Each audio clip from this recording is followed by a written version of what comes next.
দেখো বন্ধুরা, আজকে কি রান্না করছি। আজকে করছি চিংড়ি শুটকির ভর্তা। চিংড়ি শুটকিটা গরম জলে ভালো করে ফুটিয়ে ভালো করে ধুয়ে এই দেখো রসুন, কাঁচা লঙ্কা, পেঁয়াজ, শুকনো লঙ্কা দিয়ে বেশি করে তেল দিয়ে এবারে কড়াইয়ে ভাজা ভাজা করব।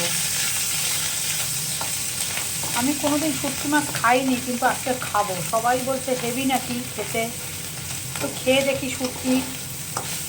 এটা চিংড়ি শুটকি নিয়েছি, লোটে শুটকি না।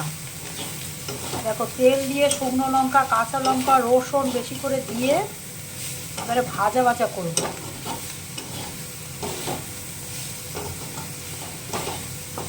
গরম জলে ভিজিয়ে রাখলে একদম ফুলে যায় আর বালি মাছের সব চলে যায়। আজকে চিংড়ি শুটকির ভর্তা।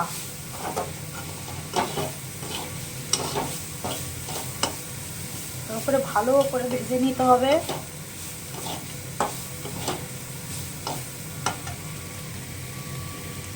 ভাজা হয়নি, আরও ভাজতে হবে। দেখো নুন হলুদ তো আগেই দিয়ে দিয়েছি, এবারে দিয়ে দেবো বেশ কতটা কালো জিরে। কালো জিরেটা আমি পরে দিচ্ছি, কেন শুটকি মাছে ভালো করে ঝাল আর রসুন পেঁয়াজ সব দিতে হয়। আজকে করে দেখি কেমন লাগে।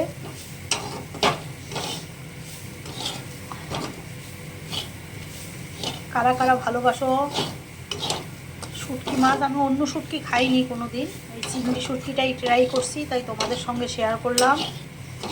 দেখো ভাজতে ভাজতে একদম ঝুড়ো হয়ে যাবে, তারপরে বেটে নেব, পরে আরও হবে। দেখো শুটকি মাছটা একদম, চিংড়ি শুটকি ভাজা একদম রেডি। এবারে আমি মিক্সার মেশিনে এইটা জারে করে পেস্ট করে নেব।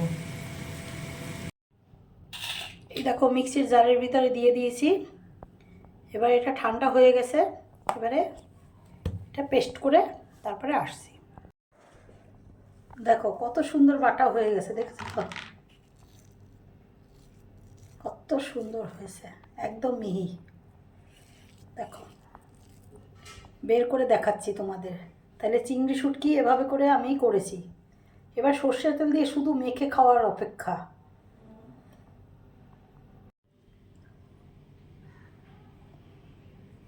দেখো চিংড়ি শুটকির ভর্তা রেডি। এবার উপর থেকে একটু সর্ষের তেল দিয়ে দেবো আর সাদা ভাতে মেখে খাবো। দেখো কার কার ভালো লাগে অবশ্যই জানিও, আমার রেসিপিটা কেমন হলো সেটাও জানিও। তাইলে চিংড়ি মাছ শুটকির ভর্তা একদম রেডি, শুধু খাওয়ার অপেক্ষা। তাহলে আজ এই পর্যন্ত, আবার দেখা হবে। ভালো থেকো, সুস্থ থেকো।